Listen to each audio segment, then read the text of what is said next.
Bienvenue dans cette première vidéo de Apprendre à apprendre selon les neurosciences. C'est une série de plusieurs vidéos qui, étape par étape, vont vous aider à avoir une bonne méthodologie pour préparer un concours. Donc ici, bien sûr, ça s'adresse plus particulièrement aux étudiants de BCPST Veto, mais si vous préparez l'agrégation ou le CAPES, c'est utile aussi. Et puis, si vous êtes enseignant, justement, j'espère que vous transmettrez certaines de ces idées à vos propres étudiants ou vos propres élèves parce que c'est extrêmement utile. Donc vous pourrez trouver des compléments sur le site web et aussi la vidéo sur la chaîne YouTube. Nous allons procéder en 7 vidéos et cette première vidéo ne va pas à proprement parler de technique, de méthode, mais d'état d'esprit parce qu'en fait toutes les techniques que je vais vous présenter dans les 6 vidéos ultérieures n'ont d'efficacité, n'ont d'utilité que s'il y a un état d'esprit adéquat. Donc en fait la vidéo la plus importante c'est celle que vous êtes en train de regarder.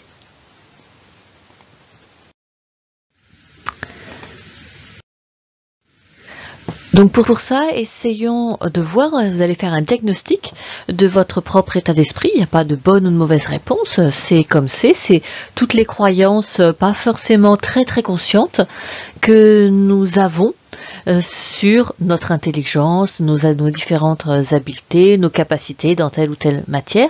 Qu'est-ce que vous avez comme croyance implicite ou explicite? On va essayer justement de les rendre un petit peu plus explicites. Donc prenez un papier. Mettez la vidéo en pause si nécessaire, prenez un papier, mettez une flèche et on va toujours l'orienter de la même façon. Donc complètement à gauche, c'est que vous pensez que le paramètre, donc l'intelligence pour la première question, est toujours la même tout au long de la vie. Complètement à droite, vous pensez que c'est quelque chose qui varie et qu'on peut améliorer par l'entraînement. Et puis bien sûr, vous avez un continuum entre les deux. Peut-être que vous pensez que ça varie, mais pas beaucoup. Vous pensez que c'est plutôt fixe. Et donc vous allez utiliser cette échelle pour mettre une croix pour ce qui vous paraît le plus adéquat à votre croyance personnelle. Donc commencez par tracer une flèche pour l'intelligence et mettez une croix à quelque part sur cette flèche pour indiquer le degré de fixité ou de variabilité que vous lui attribuez. Vous pouvez mettre en pause si vous avez besoin de temps de réfléchir. Ensuite, faites pareil pour tout ce qui est capacité sportive. Donc peut-être c'est différent selon un sport ou un autre, donc peut-être que vous aurez plusieurs lignes à faire. Prenez un sport pour commencer, peut-être celui que vous pratiquez le plus. Qu'est-ce que vous pensez? C'est des capacités sportives? Est-ce que c'est plutôt stable ou est-ce que vous pensez que c'est quelque chose qui s'améliore beaucoup? Peut-être faites plusieurs lignes pour différents sports, vous n'avez pas forcément les mêmes idées pour tous les sports. Même chose pour l'art, peut-être qu'il y a différentes activités artistiques que vous pratiquez, ou vous pouvez même aussi tester vos idées sur les capacités artistiques d'un domaine que vous n'étudiez pas. Et est-ce que pour vous c'est quelque chose de fixe, quelque chose de variable? Et puis si on s'intéresse maintenant plutôt à un cursus scolaire, pour les mathématiques, qu'est-ce que vous en pensez?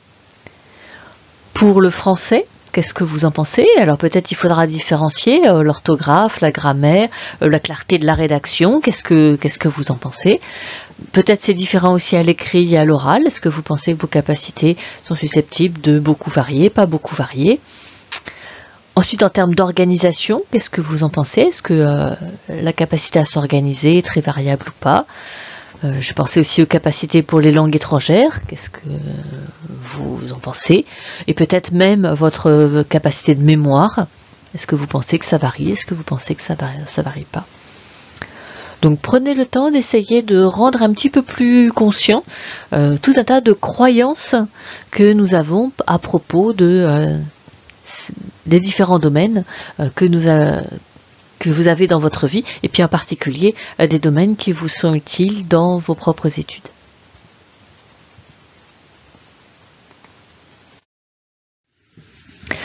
Alors pourquoi on a besoin de prendre autant de temps pour éclaircir toutes les croyances que nous avons sur les différentes capacités? C'est parce que, en testant les étudiants, Carol Dweck, dont je vais beaucoup vous reparler, a montré qu'il y avait deux types d'état d'esprit, et elle a en particulier identifié ce qu'on appelle un état d'esprit figé, c'est-à-dire des gens qui pensent que pour un certain nombre de domaines, les capacités sont fixées à vie, que ce sont des capacités qui sont innées, on a ou on n'a pas la bosse des maths. On est doué pour les maths ou on est doué pour les matières littéraires. Et si je ne suis pas maintenant doué pour les matières littéraires, je ne le deviendrai jamais.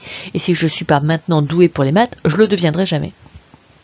Alors bien sûr, il y a beaucoup de contre-exemples de parcours de vie. Barbara Oakley, dont je vous parlerai aussi, se croyait tout à fait inapte à faire des sciences et puis aujourd'hui elle a une grande carrière scientifique. Donc bien sûr, ce n'est qu'une croyance, mais déjà il faut pouvoir interroger cette croyance. Pourquoi c'est embêtant d'avoir cette croyance? Eh bien, parce que ça va générer beaucoup d'anxiété dans les domaines que vous pensez être des domaines fixes. Parce que si c'est fixé à vie, ça veut dire que j'ai toujours, une fois pour toutes, les mêmes capacités. Donc ça veut dire que chaque examen mesure ma capacité. Et ça donnera toujours la même chose, puisque j'ai toujours la même capacité et qu'elle ne bouge pas.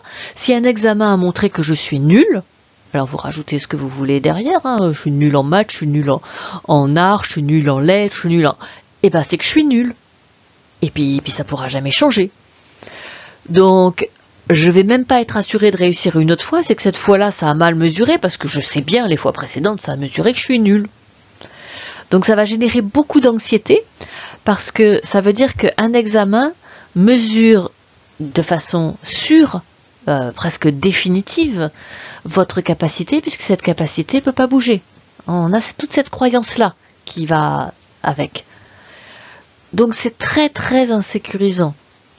C'est très insécurisant et je risque à chaque examen de découvrir que je n'ai pas assez de capacité. Que cette capacité qui est fixe, j'en ai pas la bonne quantité. Donc il va falloir que je me protège parce que sinon je vais découvrir que je suis nulle. C'est terrible. Donc, eh bien, je vais essayer de me trouver des excuses quand je rate. C'est que cette fois-là, j'étais pas en forme, j'étais pas comme ci, c'était pas comme ça. Donc c'est pour ça que j'ai pas réussi cette fois-ci. Donc là, ça n'a pas bien mesuré mon niveau, qui est une fois pour toutes est fixé. Donc il faut bien que je trouve une raison pour laquelle cette fois-ci, le résultat est extrêmement faible. Et puis, donc je vais toujours me dire, oui, mais je vais pas m'investir complètement, parce que si je m'investis complètement et que l'examen rate, ça prouve vraiment que j'ai pas assez de capacité. Alors si je m'investis à moitié, je me dis, si je m'étais investi plus, j'aurais eu un meilleur niveau, et donc là, si le niveau est faible, c'est parce que je me suis pas investi à fond, mais en fait, je vaux mieux que ce qui est mesuré. Donc je vais jamais vraiment complètement m'impliquer. Et puis surtout, ce que je vais détester, c'est qu'on me montre que j'ai pas assez de quantité de cette capacité. Donc si on commence à me parler de mes erreurs, je suis pas à l'aise. Je me sens très mal parce que ça, c'est ce qui montre que je suis pas assez bien finalement. Puis je vais surtout pas poser de questions au prof parce que le prof sinon il va voir que je suis nulle dans cette matière. Donc c'est terrible. Et puis si je fais beaucoup d'efforts, c'est que je suis pas douée. Si j'étais douée, j'aurais pas besoin de faire tant d'efforts. Donc il faut surtout pas que je fasse plein d'efforts et que j'y passe plein de temps et que ça se voit et que ça se sache, parce que sinon on va voir que je suis pas douée. Donc il faut que j'en fasse un minimum. Et puis surtout, je vais éviter les exercices difficiles, parce que dans les exercices difficiles, je risque de rater, puis ça va se voir. Donc toutes ces stratégies que je vais mettre en place pour finalement protéger mon estime de moi-même, c'est ce qui va saper toute la motivation et tout le plaisir à apprendre. Parce qu'en fait, je suis coincée. Je suis coincée parce que tout examen mesure une fois pour toutes mon niveau. Et je n'ai pas d'échappatoire. La seule échappatoire, c'est de me mentir à moi-même et de me chercher des excuses. Donc en fait, c'est terrible comme situation. Heureusement, c'est faux. Heureusement, c'est faux. Quelle que soit la matière dans laquelle vous avez cette croyance est fausse, il n'y a pas de capacité dans un domaine qui soit fixée à vie. C'est une croyance qui a peut-être été créée chez vous par l'influence familiale, l'environnement culturel ou je ne sais quoi encore. C'est une croyance que vous vous êtes créée à un moment donné et qui est fausse. Même l'intelligence, même la capacité pour les maths, même la capacité pour les arts, même la capacité pour les lettres, prenez ce qui vous embête le plus, il n'y a aucun domaine dans lequel vous ne puissiez pas progresser avec une méthode adaptée. Peut-être que vous avez déjà essayé, que ça a déjà échoué, donc vous avez créé l'idée que dans ce domaine-là, vous ne pouvez pas progresser, mais c'est pas le domaine qu'il fallait remettre en cause, c'est la méthode avec laquelle vous avez essayé de vous améliorer.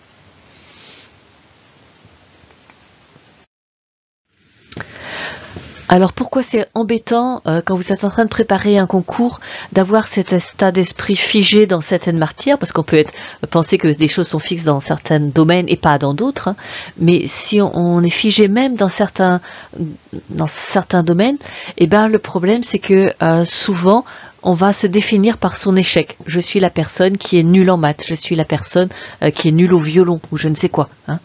Donc ça nous offre très peu de résistance face à la difficulté, parce que je n'ai pas de ressources pour faire face, parce que la difficulté, c'est ce qui me montre que je suis pas assez bon, pas assez bien. Et c'est tout ce que j'ai à faire, il n'y a rien de plus à faire.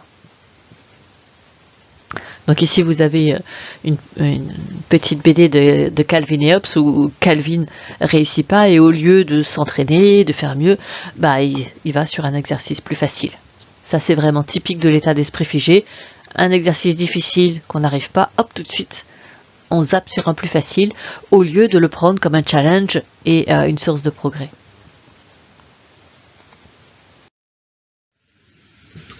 Alors je vais vous montrer que ce que l'on croit être du talent, des choses innées, etc.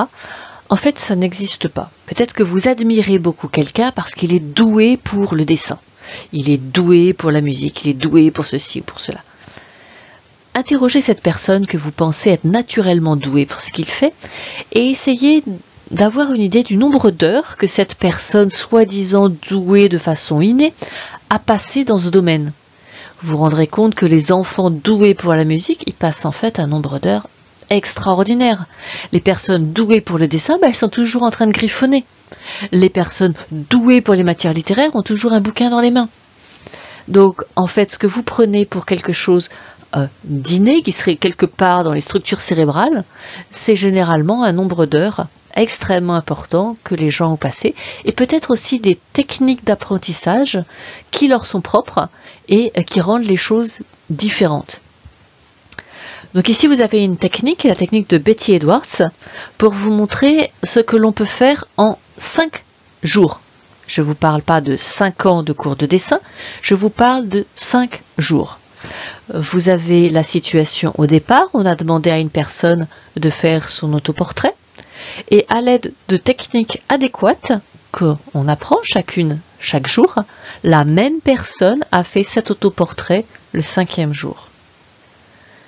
Vous auriez vu d'emblée cet autoportrait, vous auriez dit « Oh, cette personne, qu'est-ce qu'elle est douée pour le dessin !»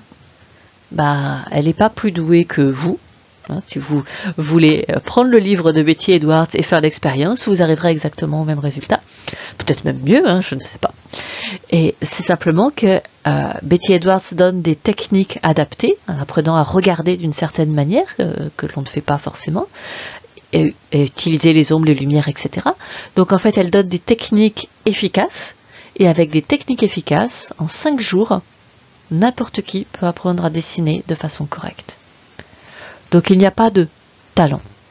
Il y a juste des gens qui ont soit passé beaucoup d'heures et trouvé par eux-mêmes des bonnes techniques, soit des gens qui ont appris d'emblée des bonnes techniques et qui gagnent ainsi un temps qui est précieux.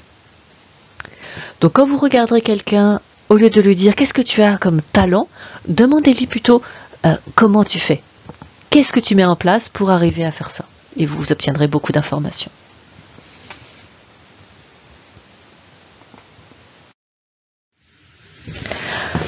Alors pourquoi on va essayer d'aller plutôt vers un état d'esprit évolutif, donc un état d'esprit où on pense qu'on peut s'améliorer avec des bonnes techniques, mais aussi avec du temps et avec des efforts?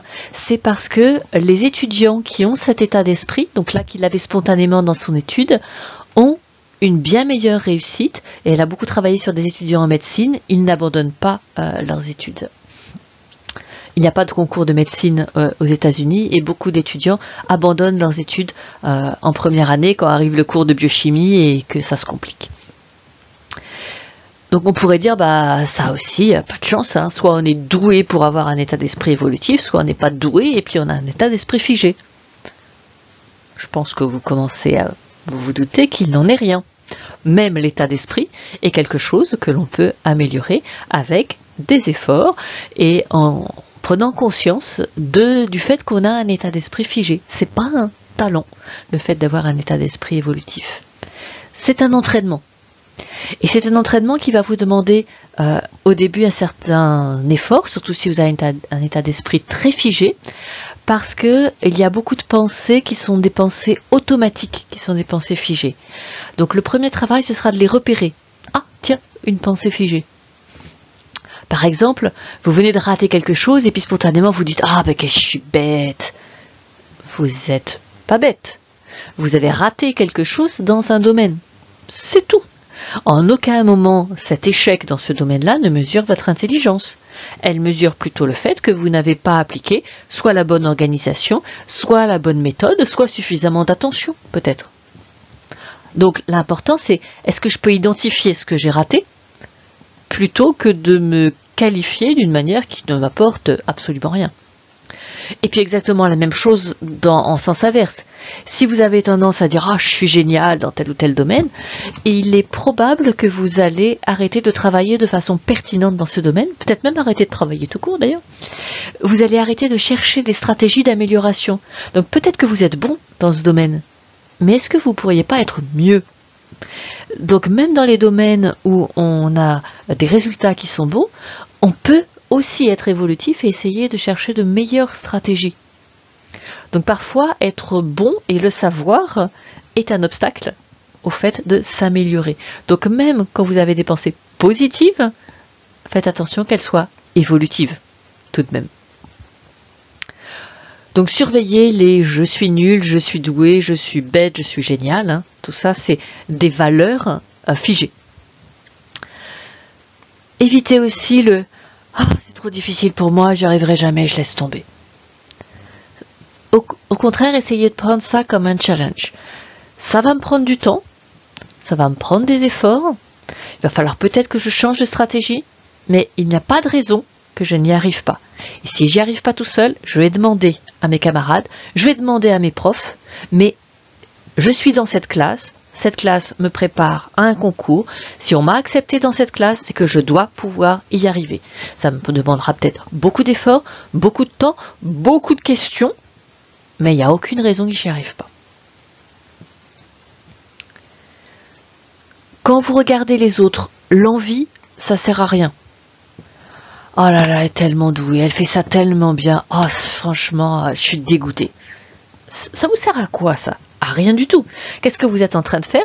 Vous êtes en train de comparer la quantité de capacité de cette personne à la soi-disant quantité que vous avez. Vous l'avez figée elle et vous vous figez vous.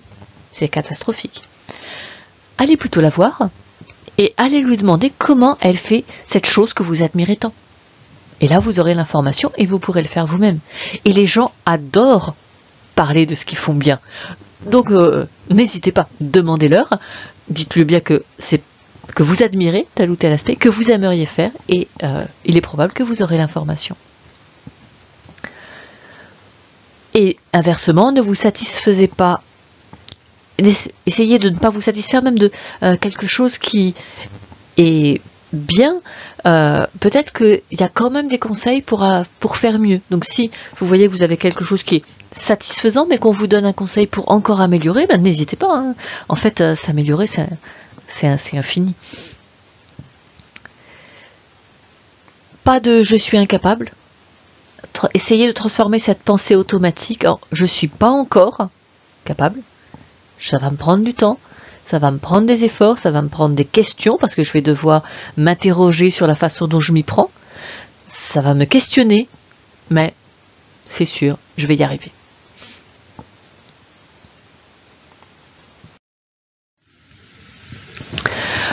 Pourquoi est-ce qu'on va autant insister sur cet état d'esprit évolutif? Parce que ça diminue l'anxiété. Un état d'esprit figé vous laisse dans l'anxiété parce que vous n'avez pas de ressources quand vous rencontrez un échec. Alors que là, au contraire, vous avez des ressources quand vous rencontrez un échec. J'ai rencontré un échec, qu'est-ce que je dois faire? Eh bien, je vais faire des efforts et ça ne remet pas en question le fait que j'arriverai à mon but. Alors que si je suis dans un état d'esprit figé, on m'a montré que j'ai pas assez de quantité de je ne sais quoi, d'intelligence, de capacité, etc. pour atteindre mon but. Donc, ça y est, c'est foutu. Et je perds toute ma motivation. Alors que là, si j'ai raté un devoir, qu'est-ce que je vais faire? Je vais essayer de comprendre où sont mes erreurs. Trouver une stratégie pour pas les répéter. Ça va me demander des efforts, mais mon but est toujours accessible. Donc, je reste motivée. Et en plus, j'ai des solutions.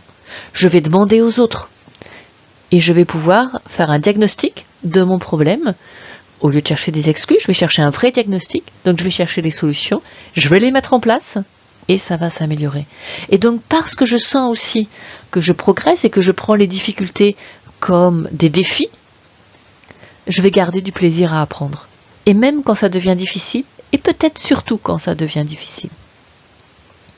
Donc ça, c'est quelque chose qui a été testé par Carol Dweck. Donc à un moment où les cours pour les étudiants en médecine devenaient difficiles, elle a testé l'état d'esprit des étudiants pour savoir s'ils avaient plutôt un état d'esprit figé ou pas. Et elle a remarqué que les étudiants qui avaient un état d'esprit évolutif, même si au démarrage ils étaient faibles, ils se sont beaucoup améliorés et ils ont finalement eu de meilleures notes à la fin que ceux qui avaient un état d'esprit figé. Et ceux qui avaient un état d'esprit figé ne se sont pas améliorés.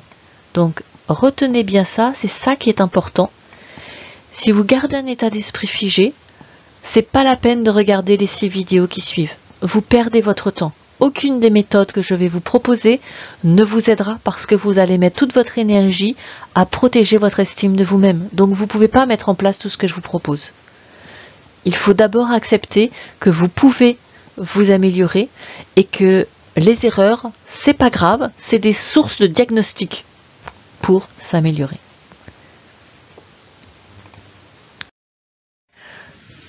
Donc c'est pour ça que dans votre vie autour de vous, essayez de développer cet état d'esprit évolutif, non seulement pour vous-même, mais en fait quand on commence à le faire sur les autres, c'est plus facile. Et après, ça revient vers soi et on se complimente soi-même de la même manière qu'on complimente les autres. C'est plus facile de complimenter les autres, donc commencez par les autres. Donc ce que vous allez plus jamais dire à quelqu'un, c'est « Oh, qu'est-ce que tu es intelligent! Oh, qu'est-ce que tu es doué! Oh, le talent que tu as !» Parce qu'en faisant ça, vous les enfermez dans un état d'esprit figé. Ça ne vous empêche pas de les complimenter, mais complimentez-les sur l'effort et les stratégies qu'ils ont mis en place. Ah, quel effort! Le résultat est bien. Tu as persévéré. C'est quelqu'un qui a eu beaucoup de mal. On admire sa persévérance ou on admire sa stratégie, mais jamais les qualités figées que vous attribuez aux personnes. Essayez de ne plus leur attribuer de qualités figées, mais de regarder le processus et de les féliciter sur le processus qu'ils ont mis en place pour réussir. Et c'est quelque chose d'extrêmement important pour les enfants, mais je pense que les étudiants aussi. C'est parce que dans une école, ils ont essayé de voir si complimenter les étudiants, les élèves, c'était des élèves de CM2, est-ce que les complimenter pour qu'ils aient une meilleure estime d'eux-mêmes était quelque chose qui fonctionnerait? Et en fait, ça ne fonctionne pas du tout. Plus vous complimentez les enfants sur le fait qu'ils sont intelligents, qu'ils sont doués ou qu'ils ont du talent, et plus c'est la catastrophe. C'est-à-dire que on en a pris au hasard 2 groupes d'élèves qui avaient réussi une tâche, c'est des sortes de puzzles. On en a complimenté certains sur les efforts qu'ils avaient fait pour finir leur puzzle. On en a complimenté d'autres sur leur intelligence et leur talent. Ceux qui étaient complimentés pour leur intelligence ont choisi ensuite l'exercice le plus facile. Ceux qui ont été complimentés pour leurs efforts ont choisi le plus difficile. Et le résultat, c'est que, bien sûr, si vous faites ça sur le long terme, eh bien certains vont progresser et d'autres non. Pourquoi est-ce que ça se passe comme ça? C'est que si vous complimentez des gens sur leur intelligence ou leur talent, ils adoptent des stratégies pour avoir l'air intelligent. Et la meilleure stratégie pour avoir l'air intelligent, c'est de ne jamais être pris en défaut, donc de faire le plus facile. Donc si vous avez des enfants autour de vous, s'il vous plaît, évitez de les complimenter sur leur qualité. Et donc, des étudiants aussi, bien évidemment.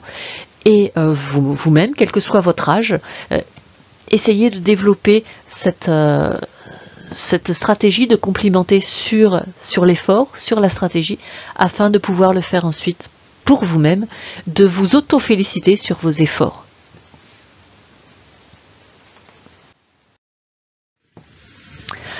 Pour terminer cette vidéo, je vous incite très fortement à faire un quiz. Alors pourquoi c'est aussi important de faire un quiz? Peut-être serait plus intéressant de regarder une deuxième fois cette vidéo. Pas du tout.